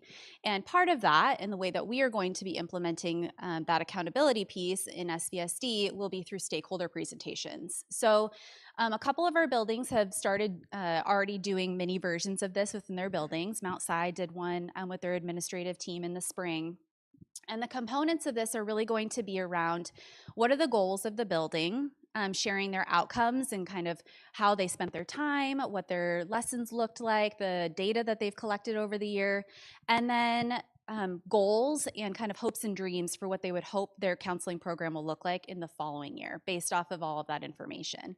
And then the part that I'm really excited about is then there's this component where they will be gathering the stakeholder feedback from that team to actually talk about what were some strengths and things that we noticed, and then where are some areas in which our program in our building can grow and help support students in a different way.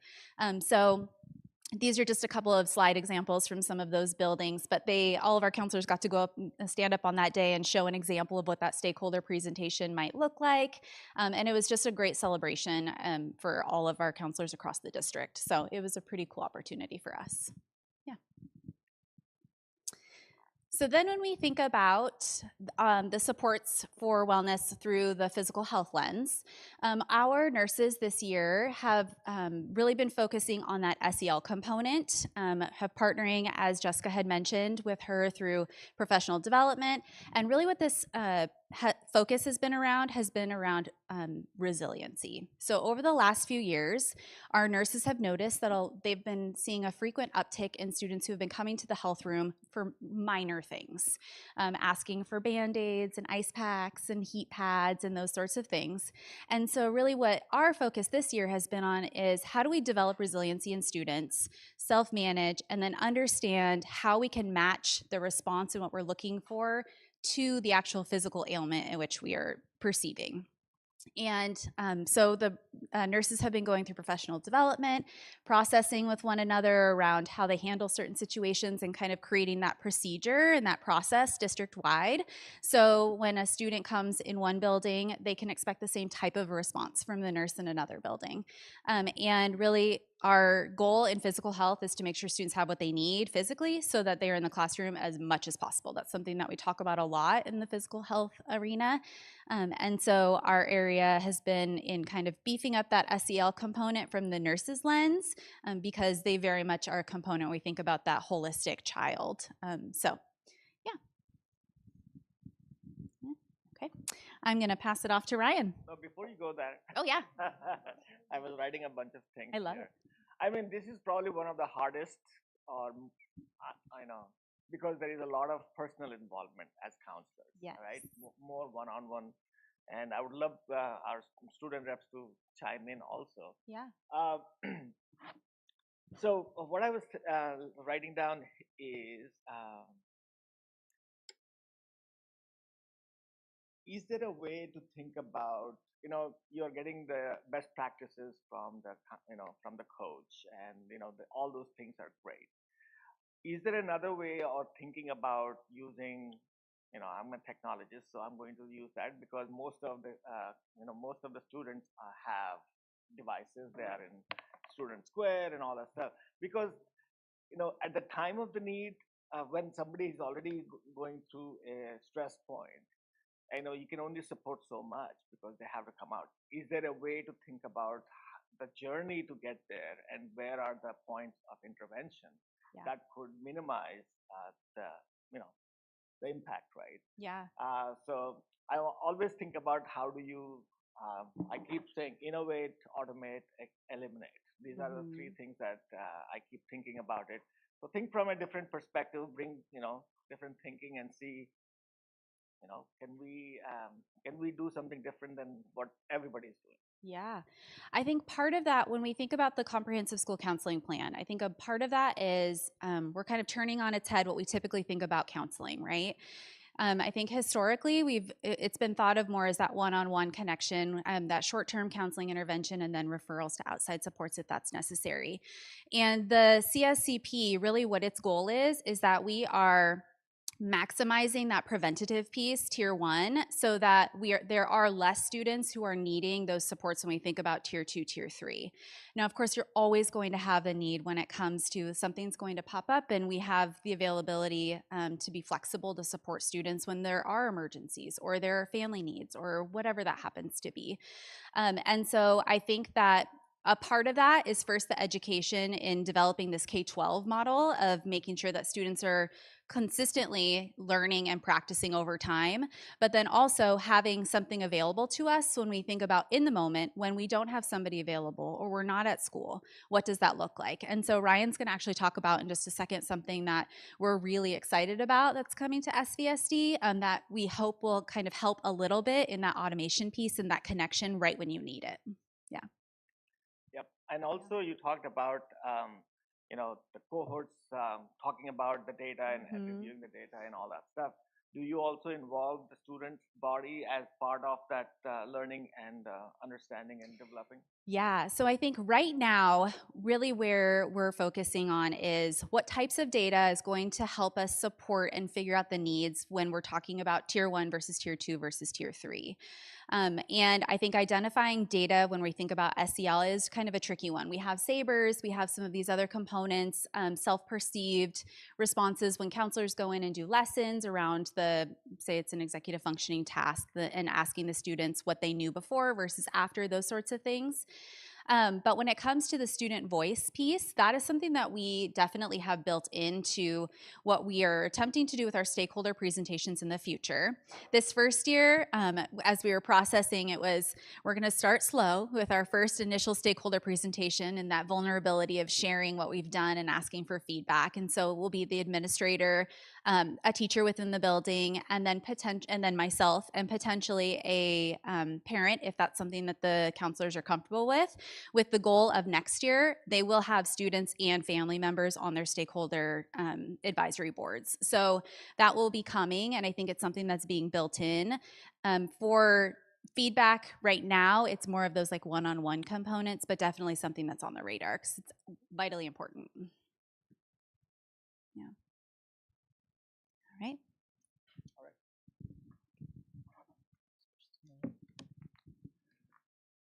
So I was giving that nice segue. We do have some great current events in regards to mental health that I'd love to share about.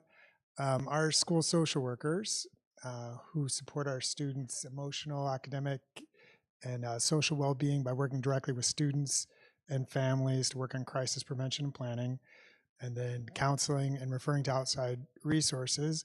Currently, we have 2 serving our K-8 schools, but we're in the process of hiring a 3rd so that we could support our feeder patterns by having 1 social working with 2 elementary schools and then a middle school. And then we also still have our 2 that are working with our high school age students 9 through 12, who basically see students on a revolving door based off the need. This past month, we also had a community resource fair, which was an amazing event that allowed our ESAs, our school counselors, psychologists, and social workers meet face-to-face with many of our community partners. We had 13 in all come. That included Empower Youth Network, Charlie Health, Coors, TAPS, 13 in total, where they got to meet face-to-face with these partners to learn about what it is they do, the services they provide, how to make a referral, and then events that were coming up. I personally sat down with Charlie Health and made a referral to a student that was in the truancy process. Because of the good feedback we had, we're going to make this an annual event, hopefully targeting in the fall, so we can rekindle those partnerships earlier on in the year. And the big news is that we are partnering with a mental health care coordination service called Care Solace, which is an amazing thing, because if any of you have had to make any kind of referral for mental health before or connect with a provider, there's a number of barriers, and hurdles you have to navigate through in terms of, do they take my insurance? Is there a provider nearby? I want a therapist that looks like me or has some similar backgrounds so I can actually connect with them. And so those are the main complaints that we come across when we're trying to make these referrals. And because Care Solace is such a giant encompassing network of services, they're able to work with families when that referral comes through. and filter in their interests about what kind of therapist they want to work with, what kind of insurance they have, in a much more expedited format instead of you going to your primary care provider and then cold calling all these people. And one of the big benefits also of partnering with this group is that it's available not only for our students, of course, but anyone affiliated with the district. So students, family members, and staff as well.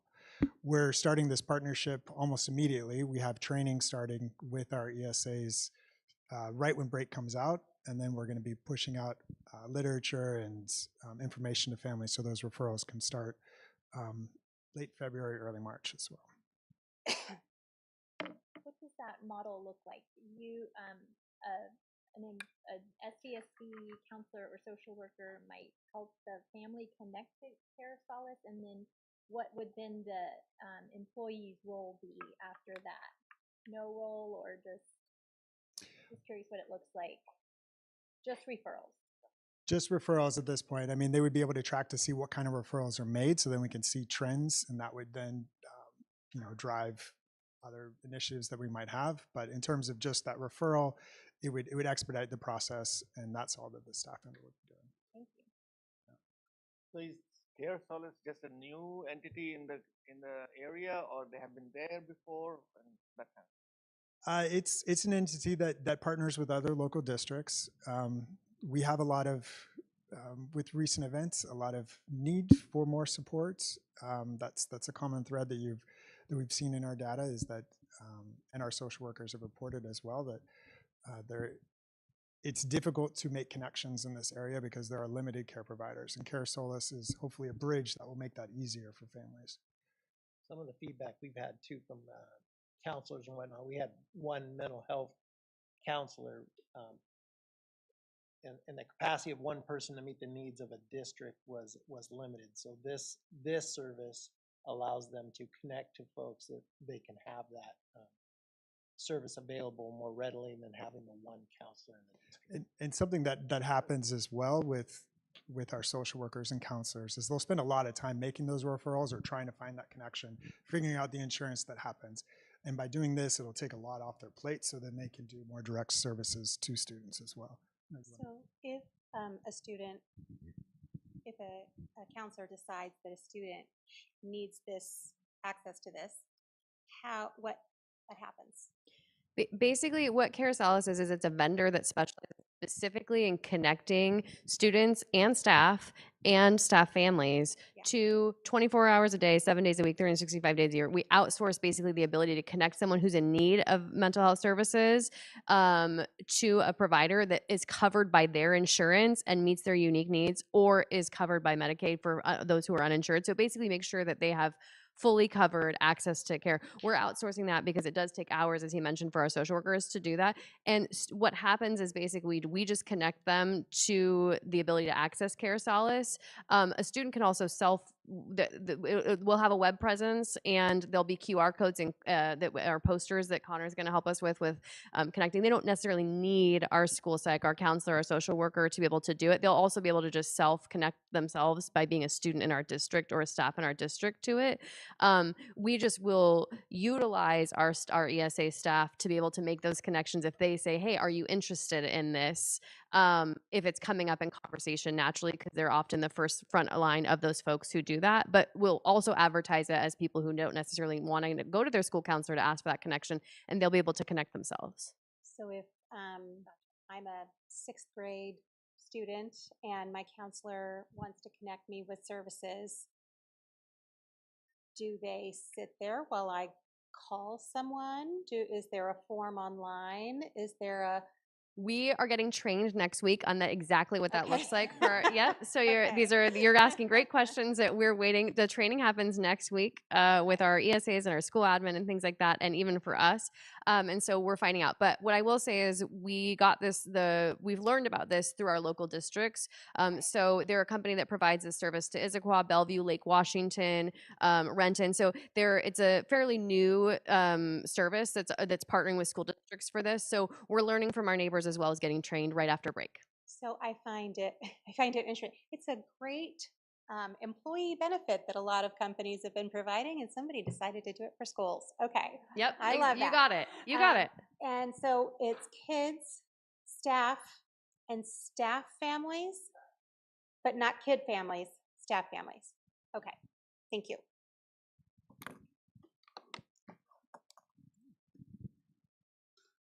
All right, here we go. Number 2. We're moving right along tonight.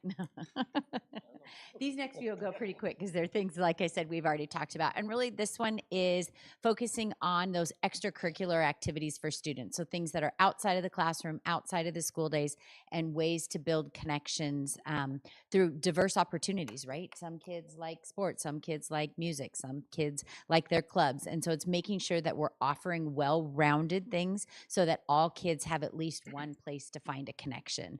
Mount Si's done a great job with their clubs, and our student reps have done a wonderful job sharing what those opportunities are. So really figuring out how we can branch those down to some of the other levels. At elementary, it's a little bit trickier just because of the advisors and the times and kids, staying after school and all the things that go along to it. But all of our elementaries have some consistent programs. So they all have a student council. They all have safety patrol that are opportunities. They all have a music opportunity. What that opportunity is different depending on the school, depending on the resources. So not all the schools have the marimbas, and not all of them do ukulele. So they each have a music offering. It's just what it is a little different.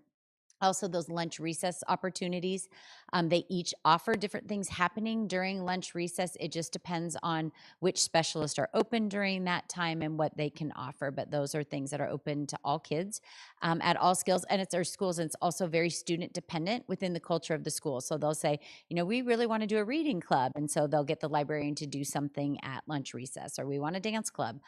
So that's filtered a lot of times through their ASB or their little student council. Also, in some of our schools, we have after-school clubs. Green teams are occurring in 3 of our schools in conjunction with the Mount Si Green Team. They're actually trying to get it into 1 more, so that's very exciting to see, and it's fun to see that partnership. And then you can see some other running clubs, Spanish club, diversity club. So they're just based on student interest, and usually it's a passion of a student or a parent, and then they reach out to the schools. This is just for those listening. I'm not going to go over it again because Jordan Savage did a lovely job of presenting on extracurriculars. And so I'll just move right along to what really is our biggest thing, which is our next steps in this area. Because as one of our strategic plan areas, it's obviously something we want to grow and expand and do better in. And really what that comes down to is student voice. So we want to hear from our students, what are the barriers to finding a sense of belonging and connection into school? Is it a lack of offerings? Is it transportation? Is it communication? And it's so overwhelming to know where the clubs meet and when.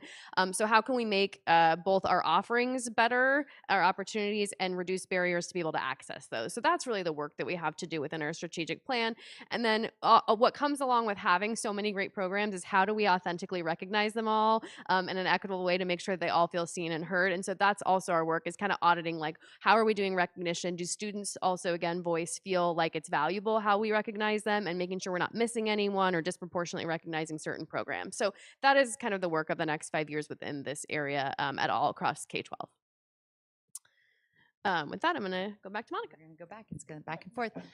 This next one, I'm going to breeze through these slides because these were all components that we covered in our classroom pieces of it. But nested in empowering student voice, partnerships, and relationships. As we talked about those 3 areas, really empowering that student voice, the different opportunities we've had to collaborate with families. So it's just outside of school, and then also those supportive relationships. So CTE, which you heard from Michelle, and those opportunities. We also have our mentorships and partnerships with Empower Youth and other things, and Encompass, and many other community partnerships that we've been working on. Student voices, our student reps have done a great job sharing with you. So what's happening in ASB, student council, and their leadership, as well as the focus groups that are happening at Mount Si, bringing in for the math committee, everything that we're doing, we're really trying to be sure that we have a student voice and bringing it in at all levels. So focusing on those focus groups, and then making sure they're on different committees.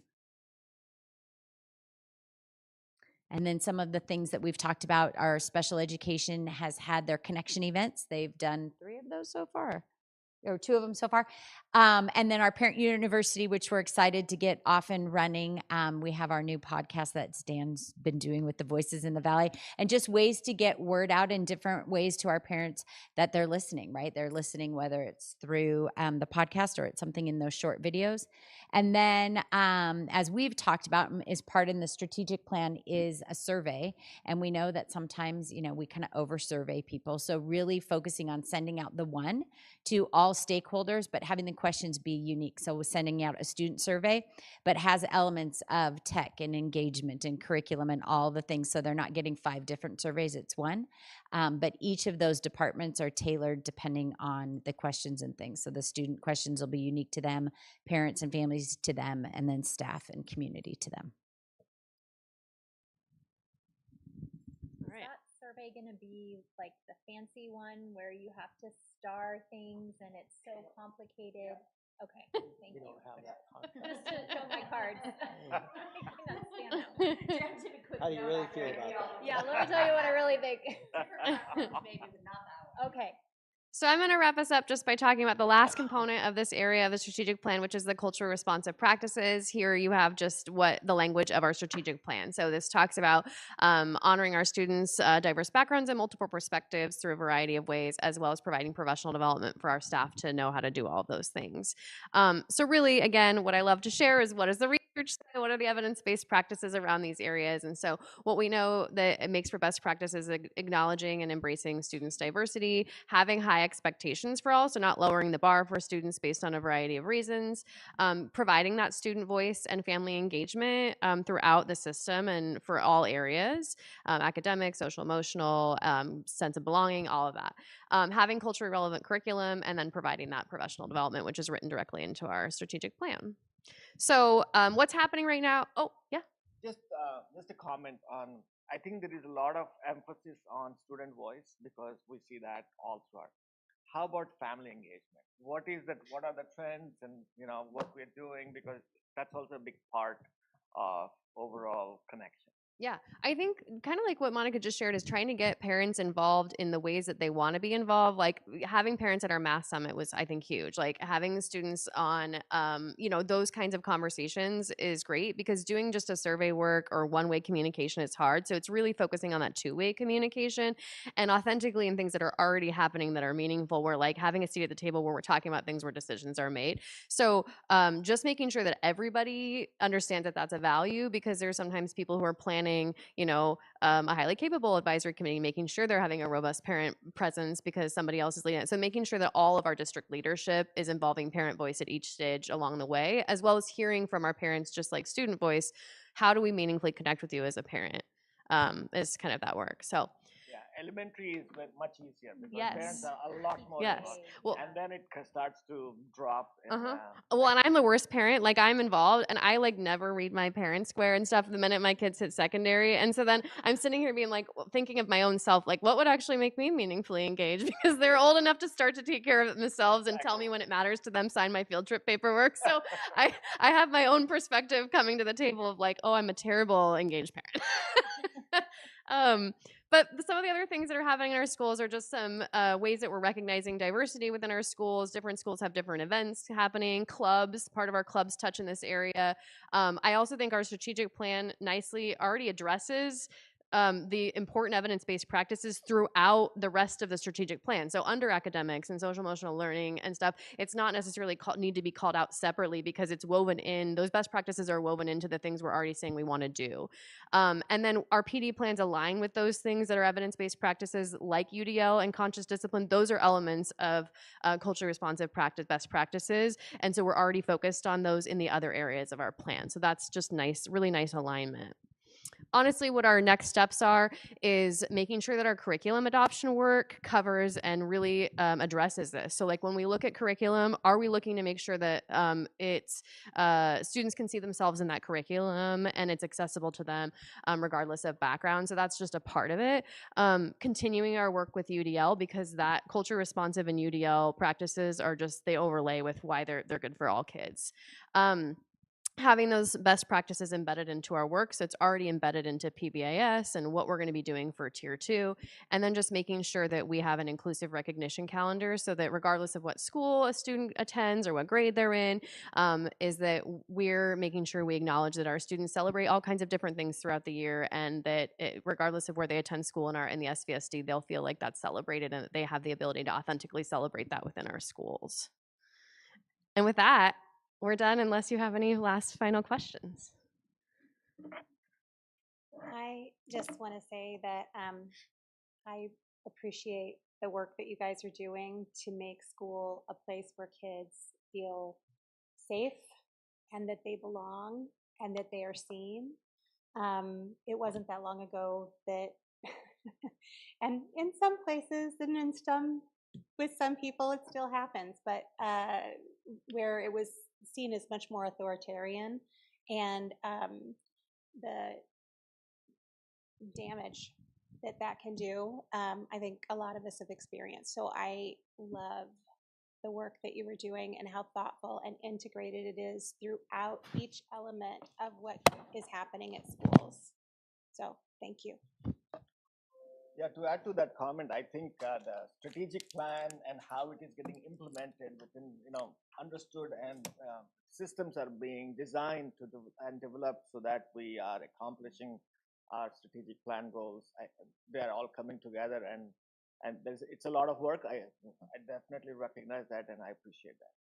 And just to throw it out there, because this is a public meeting, that all, research shows that all leads to deeper, better learning when kids feel safe and connected to the people they're around. It's not, I'm okay with it just being warm and fuzzy, but it's not just warm and fuzzy. It bears out in research that this helps kids do the basics of what we want them to do in school, core content, etc. So. Thank you. All right, moving on to the next item, 5.01. We have a policy number 3420. We have some changes, updates, and any thoughts about the changes? Changes are basically complying to the updated policy. No changes from me. 3420. Okay. Gary was saying something too. So we had a question last time about one of the first readings at our last meeting. Yeah. And I think I have further questions about that. Is that policy is not on tonight though, It's, right? I was going to say, I don't see Yeah, it, but it's I not wasn't there. sure why it was not. So So I it'd be thought I'd for a mention it. second. Yeah. There we go. Okay. So And I took note. let's Okay, put a thank note you. there to get the. Who is it? So in regards to the 3420, any comments? Mhm. Can we move on to the second reading? Mhm. Okay. Then the next item is policy number 3424, opioid-related overdose reversal. First reading. For me, some of this feels sort of contradictory. Like we're kind of saying you can carry it with the prescription, but we won't. There, I think the part that I don't, just the one little section that I would recommend we think about removing is, therefore, neither the district nor its schools will pursue disciplinary action for students or personnel solely for possession or good faith administration of Narcan. Narcan will not be confiscated from students if in alignment with policy 3416. I don't know, because I feel like earlier we're saying that they can't carry it. I don't know. There's just something about this one that I find just unclear. So I don't know. Maybe we can move it on to the second reading, but We can take a look at that as well. I think Gary had a point. Yeah, that language comes directly from the RCW. oh, okay. The language comes directly from the RCW, and what we just want to make sure is that we don't want students to feel like if they carry it and failed to have done, to carry, it does feel contradictory for a reason, because essentially we don't even allow students to have like Advil or like an EpiPen or whatever without just going through the nurse. So both sort of rules apply, but the reason why that's in the RCW is that they don't want students who maybe have it because maybe there's a family member at home they're concerned about or whatever on their backpack to feel nervous about getting in trouble if they haven't taken the appropriate steps. So it's that if we were to confiscate it, we would just say, hey, we need to go through the appropriate steps for you to continue carrying it. There'd be no discipline involved. Whereas sometimes there's discipline if a student has like Oxycontin on them, a prescription that, you know what I mean? So it's just calling out that there's no consequence under this area for it. We would just remind them of the steps, but that comes directly from the law, not our language. All right, thank you. That helps me understand it better. Thank you. Right. So can we move this one to the second reading? Any comments? All good? Okay. Said that. All right. Moving on to the next is future meeting dates. Well, next week is the midwinter break. And yeah, okay. And then the next board meeting is on the 27th. And so on. Any other specific ones? Yeah, we're going to NSBA in April first week. Okay. Working on that one. I think that's it. That's it? Okay. Anything else for the good of the order? The next meeting, the 27th, is the same day as Wildcat Night, which is also kind of like the future freshman night. Oh. So right. I don't know. Like how there'll that be will like the work. library and Oh, you want the library? well, like the whole point is like students walk through like the building or whatever. So like Future if, freshman. yeah. So like and it directly conflicts with this because it starts at 5 as well. I think it starts at 6 from what I'm looking at. But We'll take a look at maybe, the yeah, agenda. something we should take a look at. Thank you for bringing that up. Thank you. Take a look at the agenda and see if we can, By 6. yeah, close it out by 6 or something like that. Or maybe something else. Unlikely. Based on our record. It's not all right. Now, come on, we've It's had tough a to few. move. It's tough to move the board dates have been out for a year. Yeah. So But maybe we could do it at the district office. we might be able to do that. Something like that. Well, put out a notification about location. Thank you for sharing that. They like that. Anything else for the good of the order? I'll just throw in that the first cutoff date for this ledge session is the 21st next week. And what that means is that after the 21st, new bills will not be able to do anything in their House of Origin if they haven't already been seen. And so in their committee. So, which is, and there are other cutoff dates through the ledge session, but if there's a bill that you really want to see succeed or not, this next week is a really good time to let the House of Origin committee and if there's a financial piece, Ways and Means, and if you want to get it moved forward, somebody on the Rules Committee. Anyway, this week is a good week to take a look and take action. Thank you. If there are no other good of the order, I would want to wish everyone a happy Valentine's Day tomorrow. So have a great weekend. And with that, meeting adjourned. Thank you, Ram. Bye.